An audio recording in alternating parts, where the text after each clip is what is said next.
Right. What's up, YouTube? This is Christian and Connor, and this is the first episode of the Gray Area podcast. We're talking about new age issues for, that's terrible. We're putting that crap in though. I need like a script or something for that I part. know. All right, let's do it. Okay. Two. What's up, YouTube? This is Christian and Connor with the first episode of the Gray Area podcast. We're just chatting about issues, politics, everything that's going on in the world currently that we believe is important, and we have some things to say about them. Our goal here at the Gray Area podcast is to foster real communication over important issues. So we think that fostering communication and real conversation is something that will help not only both sides understand each other better, but also see each other as people, and something that is important to us. So here's us talking. So we hope you enjoy it. Exactly. And I'd also say, I mean, well, I guess whatever, we'll just go. For me personally, Trump was our president recently. We're going right into hot topic issues. Nice. Doesn't matter if you agree or didn't agree with him, but it was our president. It was controversial, whatever. It made people very hot and just so bothered by things. And so, during that time, I feel like people learned a lot. And then going into this next election, I feel like, one side, would say, Trump's not my president. The other side is like, well, he kind of is, because, he's the president, you live here. So, and then now you see a complete flip flop, and people, it's so funny. People have like the worst memories, because now like conservatives are saying, oh, he's not my president. So through this last election, I've just realized, like, it doesn't matter if you're a conservative or a liberal or Republican, Democrat. It really doesn't matter. It's about issues, and I feel like people don't focus on that anymore. And so that's why I want to do this, and is why Christian and I talked about it.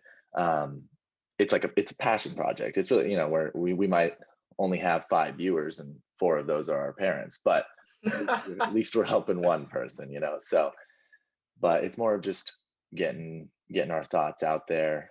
And it gives us a reason to hang out, chill, talk, so Very true. even if, like I said, we got 5 viewers, it'll be worth it either way. But Sweet.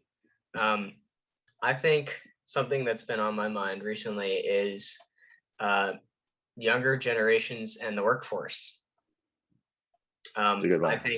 I think a lot of young people are very entitled, and they have very, very bad work ethics, in the sense that people who do value their work and take pride in what they do, I'd say honestly it's easier for them to get ahead these days, as a lot of people don't really work very hard, and employers or professionals or anybody that you're working with, and anybody that you're working with on a professional or business level, I think can see people who truly work hard and care, and people who don't. So I know both of us are we're both graduated, we're both looking for jobs right now. Something that's, I guess, on both of our minds as we're navigating the application processes and, interviews and stuff like that. So if you have anything to add to that, Connor. Yeah, I mean, it's so funny because I feel like no one, like, I was just thinking about this today, actually. No one, like, there's certain things that you're just not prepared for, and it doesn't matter like what you do, that you won't be. So the one for me, again, a reason we're doing this is, college. People, oh, the best years of your life. They never say that right after are some of the worst, because you're incredibly stressed about, like, oh, this is like, I could work here for, the rest of my life. Like, no, and that's those thoughts, like, right as you're graduating, you're having this great accomplishment, finishing college, it's great. But now it's like, oh no, like, it's just, it hits you all at once. But,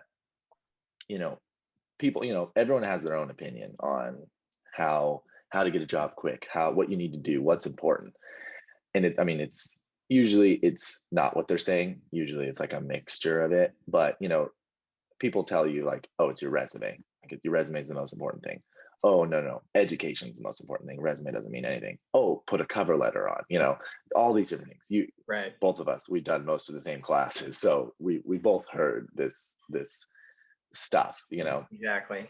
And for me, what it whatever gets you in the door. So whatever gets you that first interview, the first interview is what gets you a job. That's what I truly believe. Because Yeah. if you're a genuine person, like you said, good work ethic, you have a good head on your shoulders, you're not a nincompoop, then the job's yours. So to me, I've had a couple interviews recently, and I think they went well. I just, you speak professionally, you're on time. That's very important.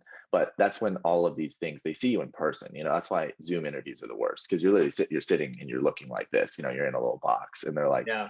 one of my interviews, I wore a dress shirt and a tie and, pajama shorts. So it's like, Yeah. that's not a good thing. If I showed up in person like that, probably get in trouble. So, but I don't know. It's just you show who you are in the first interview. It's really hard to hide stuff with a resume. You could pay someone $20 to make you a great resume, but I don't know. So what do you think? What do you think about interviews? Interviews Bad ones? specifically, yeah, interviews specifically, I would definitely say that what you say is very true, that obviously a lot of people judge you based on first impressions. And same thing professionally, whether you're meeting someone, at a bar for the first time with your friends, or you're, talking to a future employer. I think first impressions are something that's incredibly important. Um, and I do think that being digital with, online, whether you're recording yourself answering questions, which I've had to do for a couple interviews, which is the worst thing It ever, in is the my worst. opinion. Yeah, it's the worst. Or like you said, Zoom interviews, things like that. I think there's such a loss of, I guess, human connection and body language, and the things that make us people, the things that help us connect. Right. So I do think that uh, you know, showing yourself professionally and all that is really good, but I do think we are at a disadvantage, in the sense that our generation is losing that, in the Yeah. sense that companies are going completely digital. And I think that it's actually really interesting um, how you can kind of, I mean, that's why personally I think salespeople who sell in person are able to convince people more often than convincing people over the phone, or convincing people through reaching out on LinkedIn or whatever else salespeople are doing these days. Right. So I would definitely say that uh, that first impression on a digital interview, an in-person interview, any sort of, I guess, encounter that you have with somebody, doing everything you can to really like make yourself your own and show that personal side of you, because I do feel like that's lost in today's world with going digital. But Right. also maintaining that line of professionalism and showing that, like, you're also a good candidate that can get the work done, uh, Right. without seeming like, you know, this is me, take me for who I am type Right. of thing. Because, I do feel like there's a little bit of compromise on both sides with professionalism and being yourself, and really uh, like bringing what you have to the table in a unique way. Right. Well, let's start with the last thing you said. Let's talk about that. You said an amazing thing. How there's, professionalism goes both ways, a two-way street or whatever you want to say. But like, I'll use one of mine, and then you can go from there. But I showed up to an interview. It's a job I did not take. But I was there, I swear, probably 10, 15 minutes before, which great rule of thumb, be there early. True. Dress well, clean. I did shower that day. And fully ready to go, and I get there, they hand me a little thing to fill out. Doesn't really matter. But and I see them, they're playing super loud music, and I see them all in the office. It's like, okay, everyone's free, and then at this point I'm getting close to when my my interview was supposed to be. Yeah. And I think this was also my second interview. My first interview was over Zoom, so this is the first in-person one. And I see the guy I had the interview with. I stood up, shook his hand, whatever. He's, hey, nice to finally meet you in person, whatever. And he's like, you know what, we're just gonna do a quick meeting. We have our full team's here. We have to do a quick meeting, and then I'll be right with you. And again, this is 5 minutes before my thing's supposed to start. So I was like, okay. He said quick, dope. I'm sitting there, the door's open. It's 40 feet from me. And they're talking, and the guy, I'm assuming it's the manager, office manager, calls up his top salesperson, and he says, how much did you make this week? And $1,800. And he's like, look at that, guys. And he's talking to his team like they're 5. And he's like, look at that. You guys could all be like him. And he says, you know what? What do you like? What's your secret? And he's talking, and he's like, well, you just got to turn their yes or their no into a yes, whatever sales crap. And it's like, okay, that's great. And then I see him go and close the door, and it's like, okay, so that almost guaranteed was so I could hear that, I can hear, oh, I can make $1,800 in a week, and so I didn't, right off the bat, I was like, I don't like this. And then the meeting went for 30 minutes. That's the second thing. So I'm now 30 minutes after when my meeting's supposed to start. And then I interview with the top salesman, So, we sit down, and he says, sorry about the wait, of course, me being me. Oh, totally fine. Don't even worry about it. I'm not going to tell him, and then he just, for me, again, words, you say whatever you want. When you're with friends, say whatever you want, but when you're being professional in an interview, don't like swear or say stupid things. And this guy, he's swearing up a storm to me, and I'm like, I don't want to work under you. Like this is not something I want. So all those things mixed, plus the scummy nature of the job, didn't take it. But it's like, it doesn't matter like how professional you are, because it almost feels like they have all the power. It's like they can tell you, oh no, we don't want you to work here. But it's like, if they're unprofessional to you, it's like, no, actually I have the power. They could say, like, they offered me a job, but it's like, no, I don't want to work there. Like, and I told him that, I was like, I don't want to work here. Like, this isn't the type of corporate culture I want. So it's like, it really, we have the power. People always say like, oh, I hate my job. I hate that, because it's like, if you hate your job, go get another one. Like, and at first, very true, I was saying that from a background of having nothing. I didn't work full time during school. I had jobs here and there, just whatever.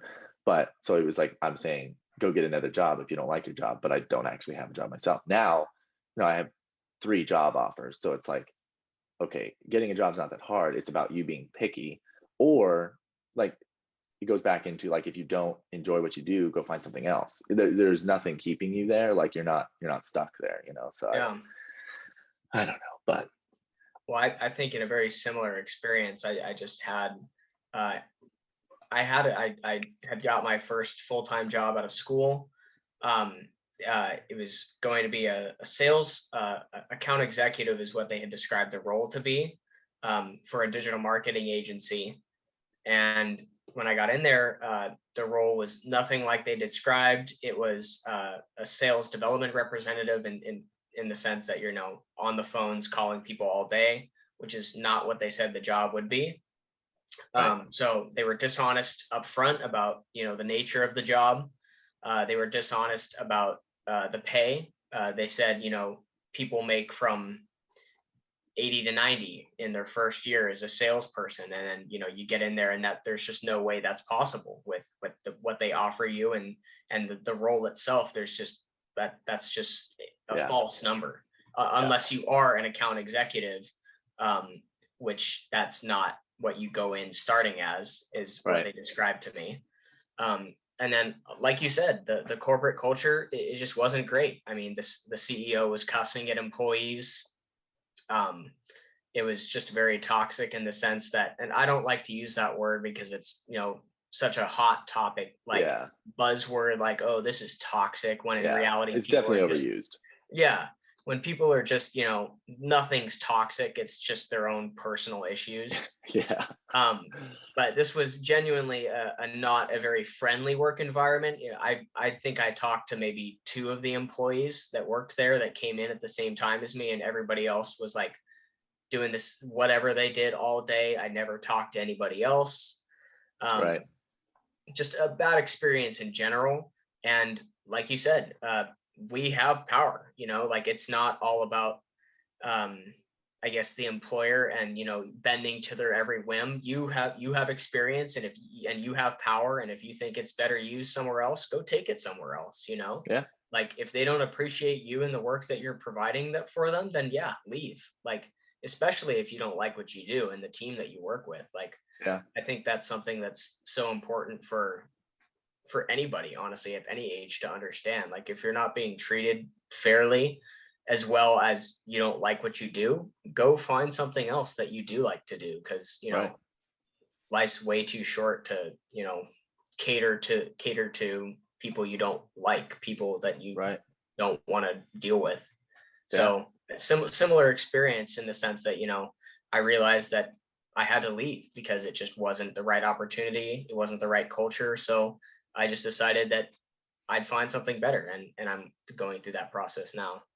There you go. Yeah, no, I agree. And it's like that almost goes into, you remember economics with the boy Agbor, but you talk about supply and demand.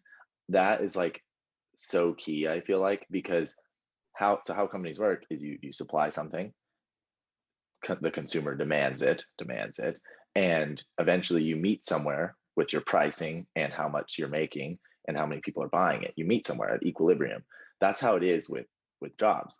If everyone is, this guy, if everybody quit because they didn't like how he was treating them, then he's gonna, oh, there's a problem. I need to fix this problem. If Right. he's a elevated person, but if A he's smart obviously, businessman. Yeah. exactly, if he's, self-absorbed and stuff, then obviously he's not going to change anything. But it just, yeah, that's like, it like almost goes into like the invisible hand theory, with like capitalism and just how it works. It's, if you sell a garbage product at a high price, you're not going to sell. You might sell one or two lucky, but you'll make someone upset. They'll write a review, and then You're done. they're done. Yeah. So you have to. That's why, you look at Amazon and stuff, and why they're getting kind of cracked down on it. It's because they have, like, they're too big to fail, truly, because they have no competition.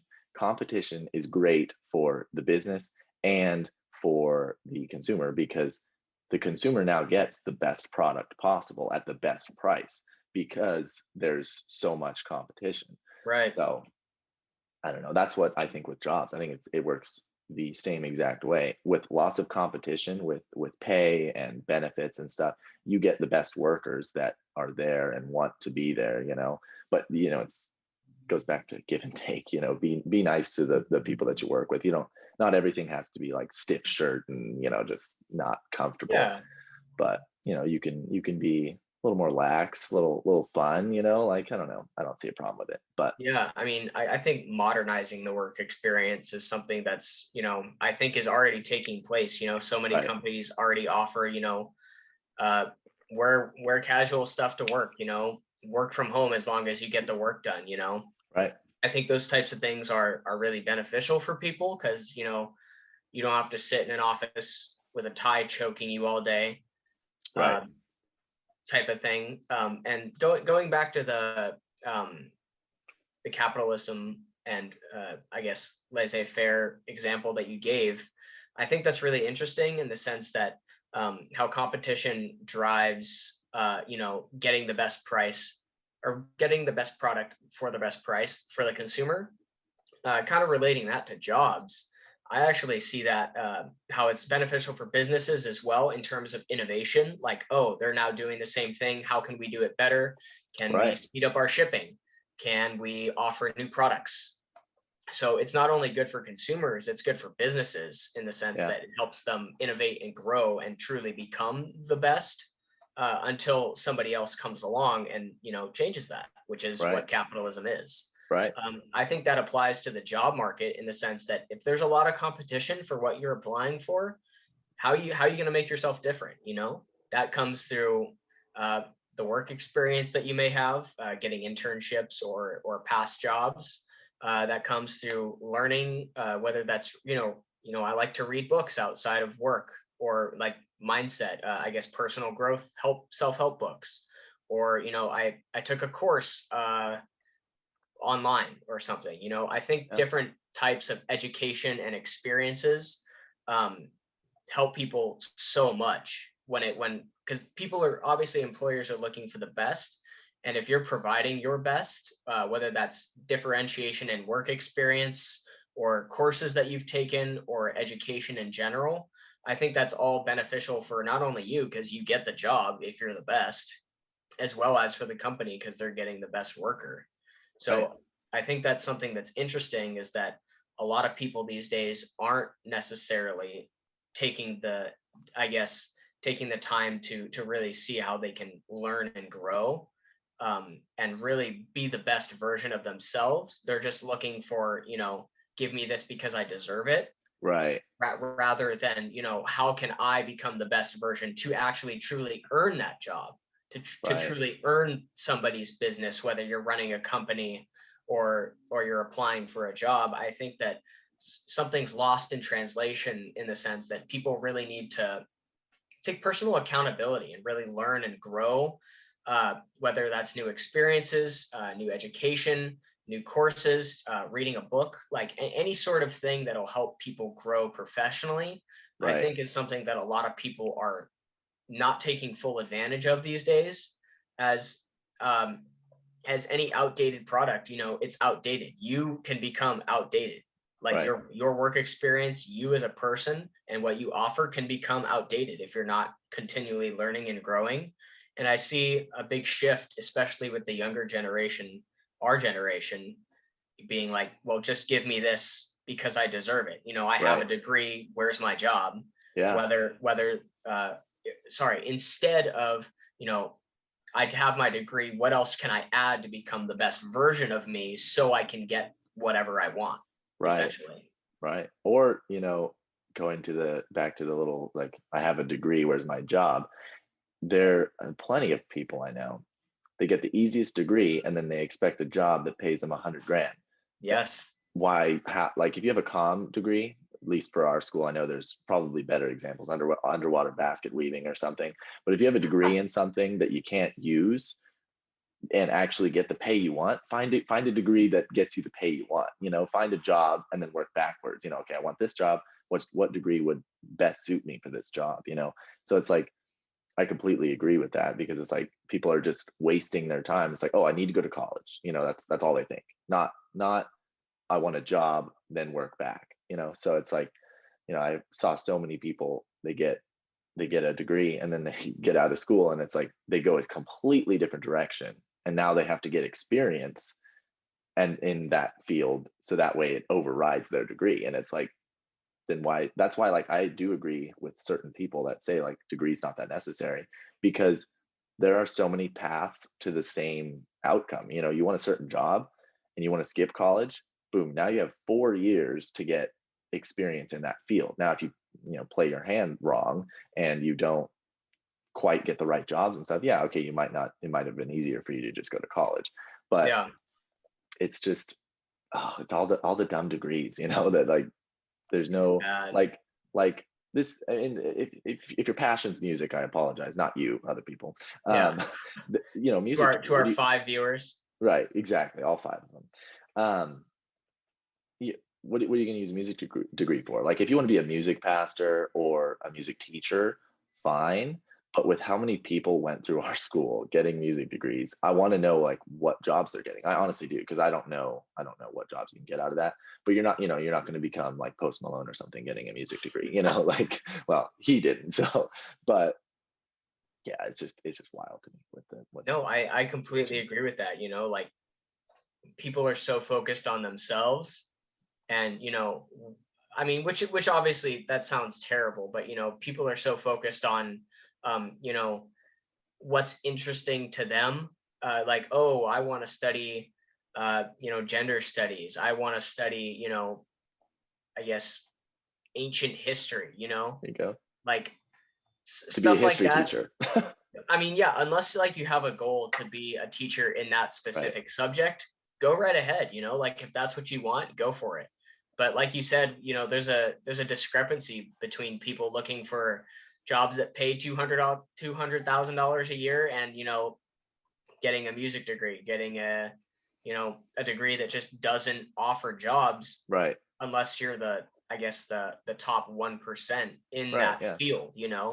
Like Right. I'm sure there's people who have religious degrees that go on to pastor mega churches that probably Right. make really good money.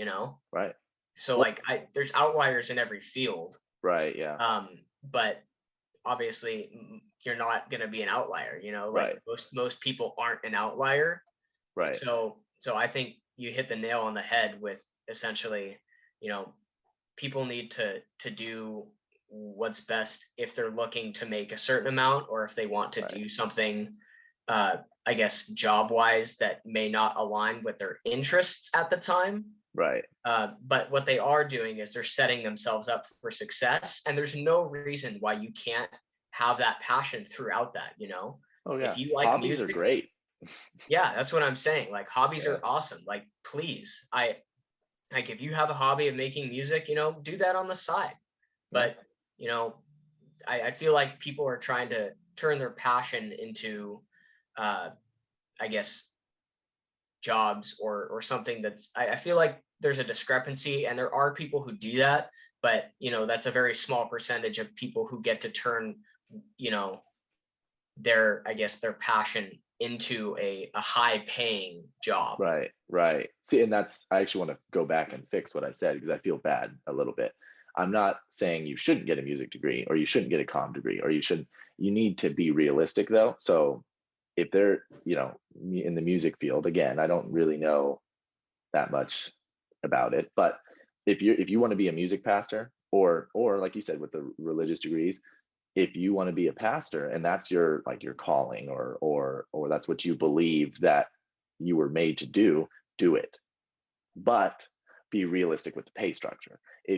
If you're starting out at a church and you're not even getting paid because they can't afford to pay you, Mm, and you need to do something on the side, you need to work at Walmart to work yourself through your passion, that's completely different. And I'm all for that. I respect those people so much that would, they work on Sundays as a pastor, as a children's pastor, worship leader, whatever. And then during the week they have a regular, work at Starbucks, work at Walmart, work at wherever they have to make sure that their passion isn't, ruining, not getting paid at all, so that I feel a little bad for what I said. So I got to fix that a little bit, but I still stand, you know, with it. But yeah. I mean, I agree with that, and I want to, I guess, fix what I said as well. Like, don't not chase what you like right, to do, but you need to be realistic with yourself in the sense that if you're looking to get a music degree and then become Post Malone, become a Justin Bieber, 2 years out of school, and you don't have any experience or any of that stuff, like that's just not realistic. right, So if you want to chase your dreams and do something on the side to support that, by all means, go for it, run for it. I wish you the best. right, But if you're looking to make $200,000 a year with a music degree right out of school, you're playing a joke on yourself. Like I feel bad saying it, but you're not living in reality. right. So if you're looking to make a certain amount, chase whatever that is. Yeah, Like, if you want to make $500,000 a year, go get an investment to banking degree. right, Like go get something that actually pays that, or right, learn real estate. Something that'll actually pay what you're looking for, and have your hobby on the side is what I was right, trying to say. right. Yeah, Right. no, yeah. I agree with that. And that's why, I was in another job interview and the guy was asking me, are you prepared to make a big sacrifice in the beginning of your life so that way you can enjoy the middle end of your life, and it's like, yes. At first I said yes, and then I listened to him say, he told his wife like, oh hey, I love you, but I'll see you at 10 o'clock tonight. And I was like, ooh, I don't know how I feel about that. And then he said that he had work on weekends and stuff, and to me, two things. It's way more important to me to enjoy what I do and it not be like a chore, so that's important to me. I could make half as much as whatever the alternative is, as long as I enjoy it, because then, your life in enjoyment is so much higher than if you were just stressing out and you hated your job forever. But I also believe, something that's the most important to me, I'm getting a job for my family. I'm not getting it for me. I'm not getting it for nice cars or whatever. I want to support my family. So for me, if I'm at the office or whatever until 10 or on a Saturday or something like that, like I want to go to like, I don't have kids yet, but I want to go to my kids' basketball game or soccer game or whatever. Like I want to be able to do that because that's what I had, so it's like, and I know how important that was. So I couldn't imagine wasting, 15 years making probably six figures, $500,000 a year, but you're working 7 days a week, 50, 60 hours a week. That's, that's not, I'm Right. not just going to throw away one part so that way the next part can be better. I'd rather just, and it's not even like being content because they use that, they said, oh, if you want to be content in something and just, oh, I only need 40,000 to barely get by, you'll make 40,000, but if you want more, you got to put in more work. I agree with that. But I also think you don't have to just like completely throw out hobbies and, your social life and your children and your wife. Yeah. There's a balance. There are jobs out there where you can make a lot of money while also working 9 to 5, whatever, and maybe even longer than 9 to 5, it's or not starting at 9, whatever. But I couldn't imagine that because like I wouldn't want to be that guy's wife. Well, you know what I mean. No, But I mean, I think you're right. Balance is biblical. Taking a Sabbath is biblical.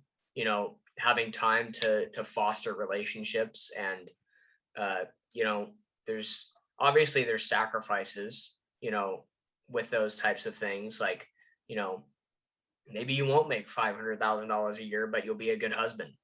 right, Like that's way better. you'll Way show up. better. Yeah, you'll exactly. You'll show up to your kid's dance recital. Well, my kid won't dance, but It's true. That's true. but I mean, that's what I'm saying is that, there's definitely a balance, and with that comes sacrifice. But being a man, you have to. That sounds terrible. Being Sorry. being I guess, the breadwinner in your house, There you you have to. Yeah, politically correct. You're welcome. You have to balance all areas of your life and not just focus on a specific area. I'm sorry. Let's change topics. Okay, we're done with that. Okay. I don't, as a man, I forgot you're a man. That's my, I'm glad you reminded me. But no, if I'll go back to resumes actually, because I do think there was, I wanted to add to what you were saying earlier.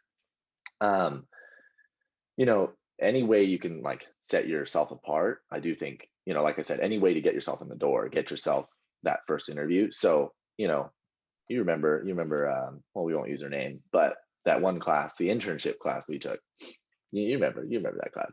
I do.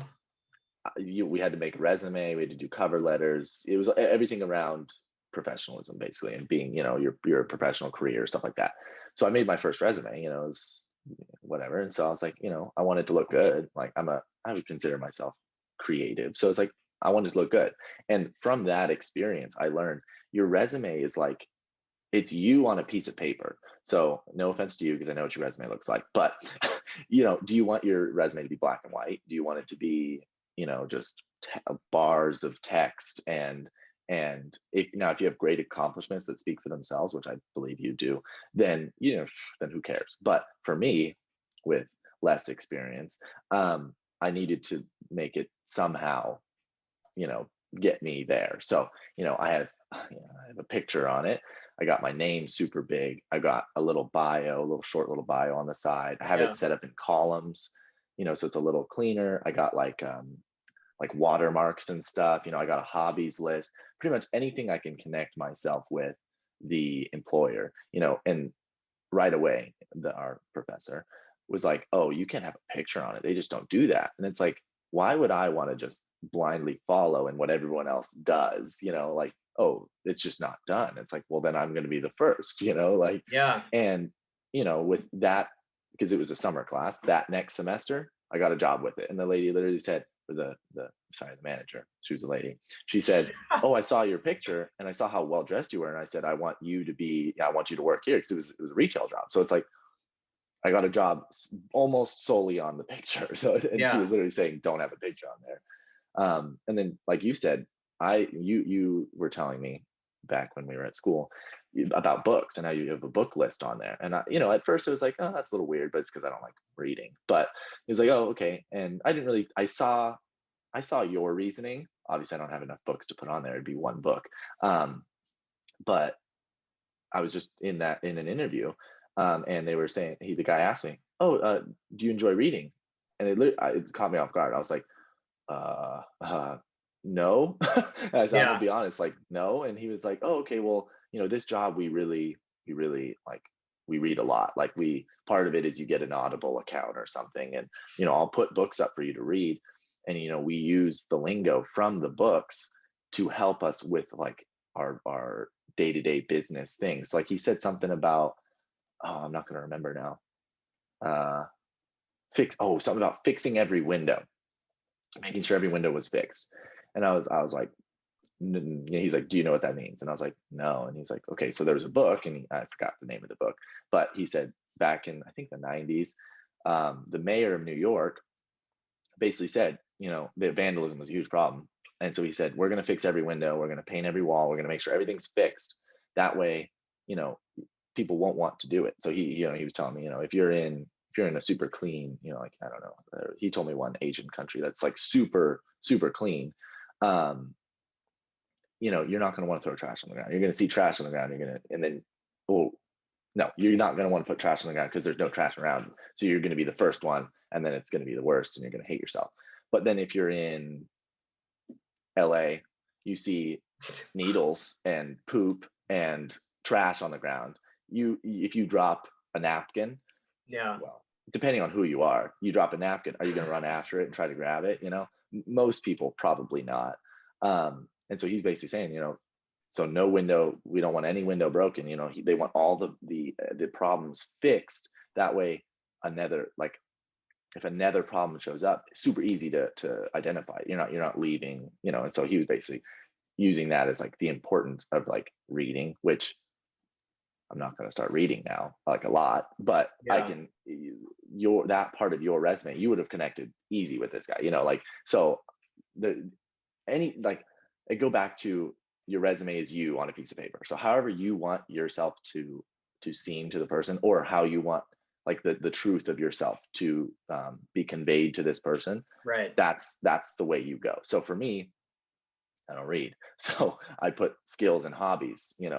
Here's some skills that I have.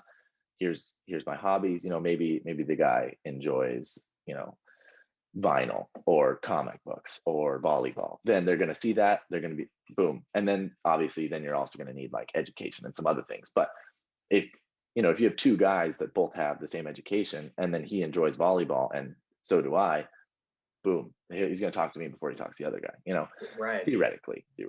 But Yeah. I mean, I think you hit the nail on the head on that one. Like, anything that makes you different in a good way is something that you should have on there. So I right, did have my book list for a while. I actually ended up taking that off because uh, I I don't know why I took it off. I think I just ran out of space with some of the right, experience that's a big one. and my education and stuff that I wanted to prioritize on there. But I do still have my hobbies list.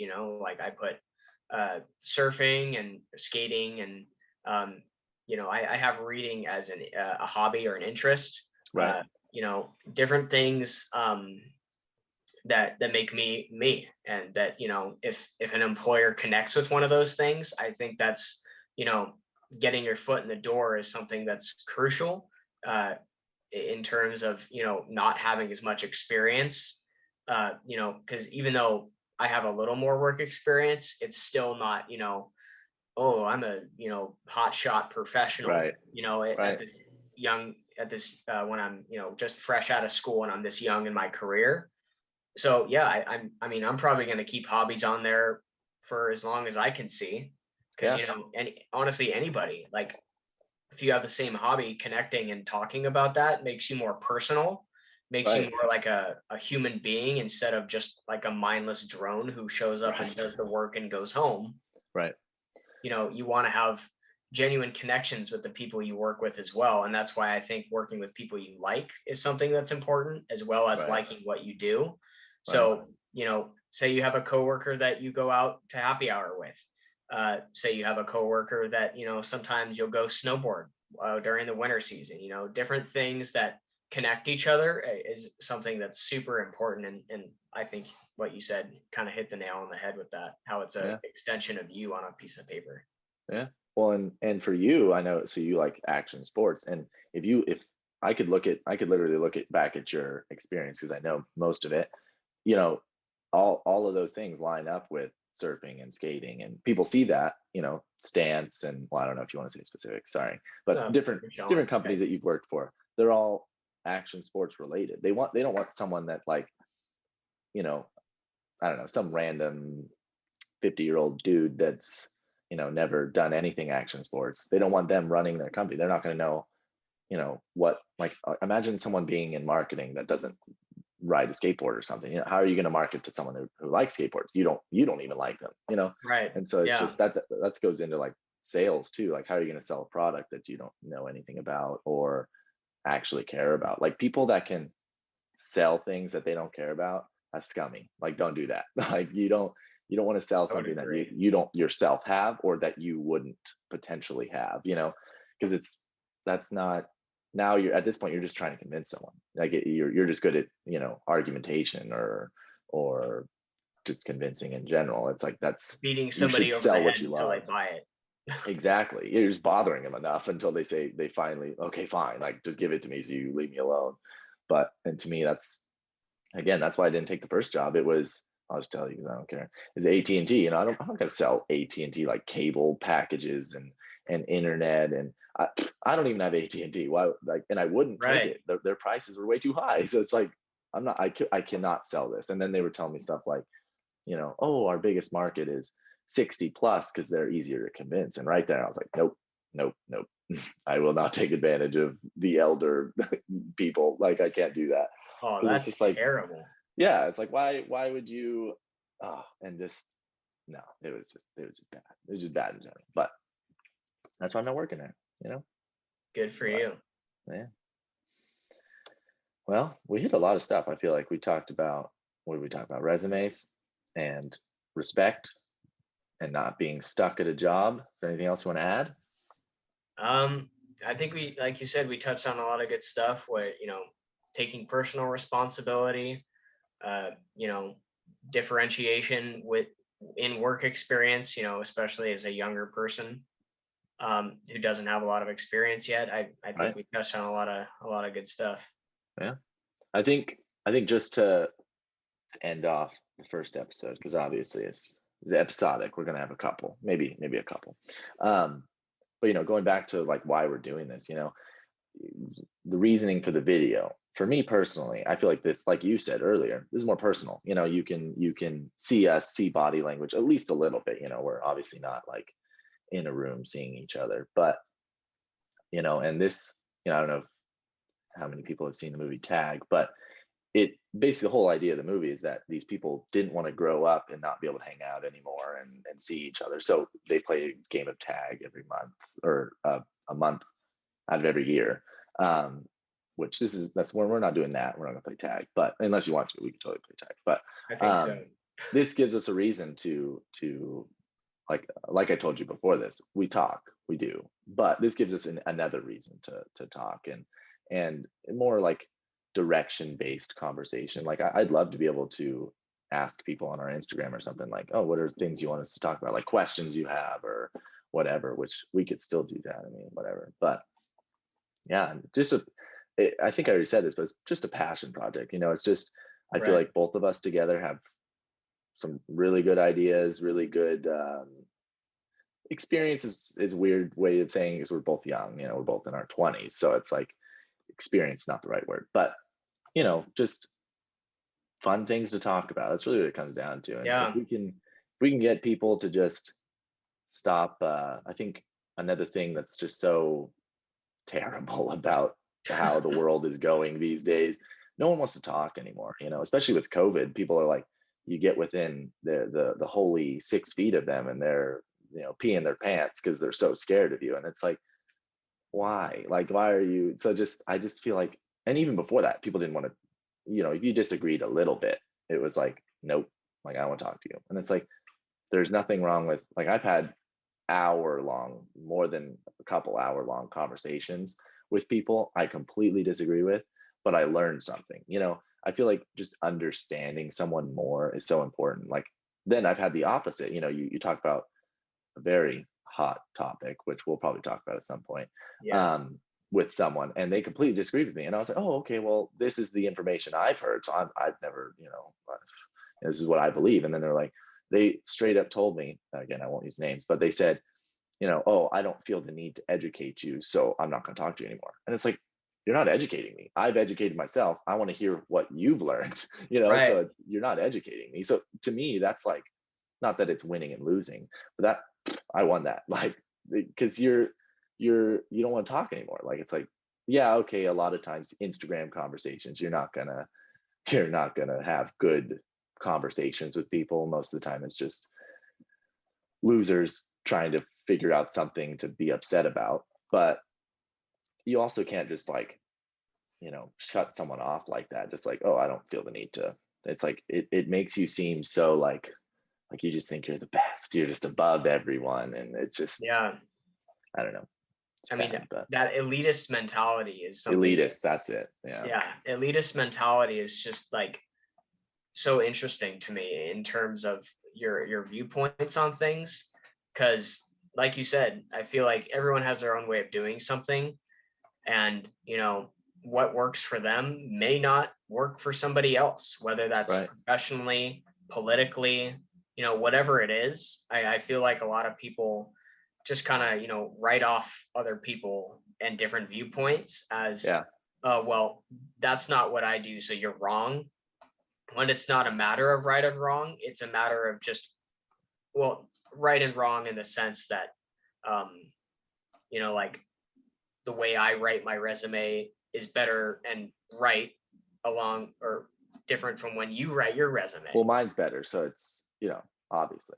Yeah, well, you know what? We're done. I didn't need to educate you on this. Right, exactly, exactly. But I think that like elitist mentality is just causing people to not at least understand somebody else, which is why we're doing this, Right. you know, two people who are friends who, we share a lot of the same viewpoints. We also have different viewpoints. Right. And I think, the guests that we will have on this show at some point, stay tuned, people. I think that the guests we bring in on this show are, they're going to have different viewpoints that we agree and don't agree with. And, Right. kind of understanding why they believe that is interesting to me. So, Right. Well, and I think that even goes back to, man, we talked about a lot of good stuff, but it even goes back to what we were talking about earlier, being the best version of yourself. I was just talking about this with someone else, and this might make people upset. But so there's this whole movement of just like, love who you are and don't try to change and be content and all this, which I agree sort of with that. Love yourself, like, it's you, like, you can't really change that much, like, you can't, if I wish I was shorter, I mean, I could surgically do that. Why? I don't know why I would want to, yeah, you but don't want that. yeah, no, but so I don't know why people believe in being content. So, like, with, and I almost don't want to say it, but like with the, what's the PC way of saying, let's see, weight challenged. We'll just go with weight challenge. Weight challenge people. Um, First off, we don't know their situation. There could be people that are trying to lose weight that can't or whatever. But to me, it's all about a mentality. If you're posting pictures on Instagram and you're saying, "Oh, like I love this and I don't want to change," that to me is a little bit of a problem. I Yeah. truly believe in 100% being the best version of yourself, the healthiest, best version of yourself. So for me, doing this is our way of keeping, like, our minds healthy and being able to like you said, we're gonna have people hopefully we disagree with. If anyone will talk to us, it's very unlikely, but we'll figure it out. This is our way of making sure that we're keeping our minds agile and we're not turning into, we're not backsliding into arguments and just being petty with people. So I think the same thing with weight challenged people. If you're not like exercising and dieting and attempting to be the best version of yourself, the most healthy version, the one that's going to last the longest, if you're just content, that's like a problem with your mindset. And again, it's not necessarily that you're like overweight or whatever, like that's not a problem. It's your mindset of like, is it contentedness? Is that a word? Contentedness? I'd say so, yeah. Yeah.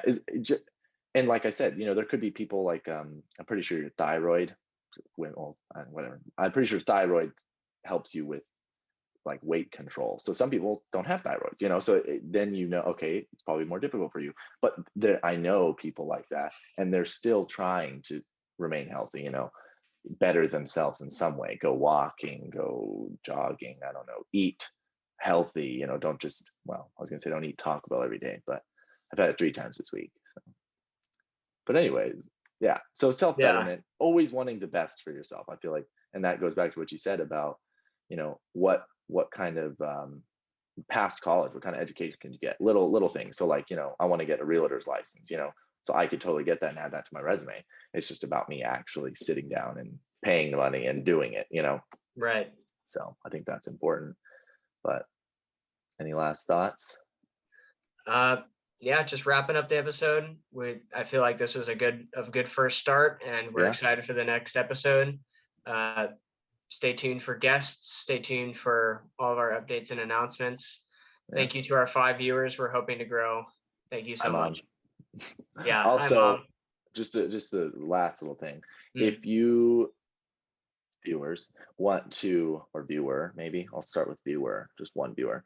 Yeah. If you want us to talk about something, or you want to ask us a question, or really anything, we're going to have either our email or some Instagram link. We'll have something, we'll figure it out in the description, and then you can, because from then extrapolate out what you're going to do. But feel free to send us questions.